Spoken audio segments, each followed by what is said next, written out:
நீங்களோ சீயோன் மலையினிடத்திற்கும் ஜீவனுள்ள தேவனுடைய நகரமாகிய பரம எருசலேமின் இடத்திற்கும் 1000 தேவ தூதர்களிடத்திற்கும் வந்து சேர்ந்தீர்கள். எபிரேயர் 12:22-24. ஒருவன் கிறிஸ்துவை உள்ளத்தில் ஏற்றுக்கொண்டு அவரிடத்தில் நெருங்கி வரும்போது பல பாக்கியமான அனுபவங்களை கண்டடைகிறான். சீயோன் மலையினிடத்திற்கு வருகிறான். ஜீவனுள்ள தேவனுடைய நகரமாகிய பரம எருசலேமுக்கு வருகிறான்.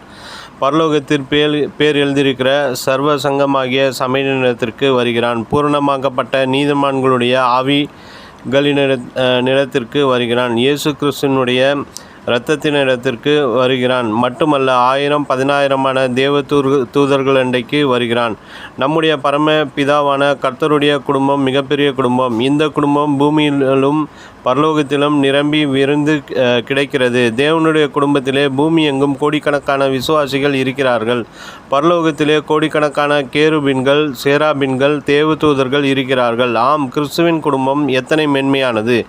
ஒருவன் கிறிஸ்துவனாகிவிட்டால் அவன் தாழ்ந்த ஜாதிக்கு சென்று விட்டான். அரசாங்க சலுகையெல்லாம் இழந்து விட்டான். வேலை வாய்ப்புகள் எல்லாம் பறிபோனது. தீண்டத்தகாதவனாகி ஊரை விட்டு ஒதுக்கி வைத்து விடக்கூடிய சூழ்நிலைக்கு வந்துவிட்டான் என்றெல்லாம் இன்று அநேகர் தவறாக எண்ணுகிறார்கள். ஒருவன் எவ்வளவு பாவியான மனுஷனாக இருந்தாலும், ஏழ்மையான நிலையில் இருந்தாலும், அவன் இயேசுவை ஏற்றுக்கொள்ளும்போது பரலோக தேவாதி தேவனண்டை வருகிறான்.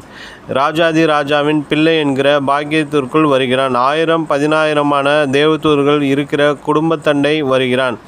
நாம் தேவதூதர்கள் அண்டை வருகிற அதே நேரத்தில் தேவதூதர்களும் நம்மண்டை வருகிறார்கள். நமக்காக கர்த்தர் தேவதூதர்களை சிருஷ்டித்து வைத்திருக்கிறார்.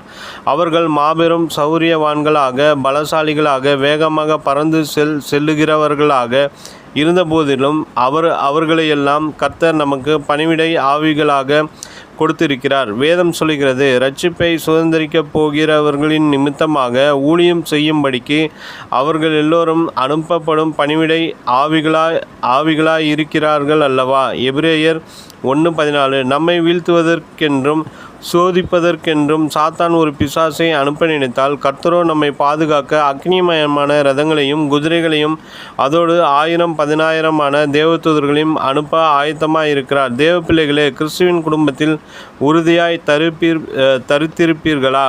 நினைவிற்கு. அப்பொழுது வேலைக்காரன் அவனை நோக்கி, ஐயா, என் ஆண்டவனே, என்ன செய்வோம் என்றான். அதற்கு அவன், பயப்படாதே, அவர்களோடு இருக்கிறவர்களை பார்க்கிலும் நம்மோடு இருக்கிறவர்கள் அதிகம் என்றான். 2 ராஜாக்கள் 6:15-16.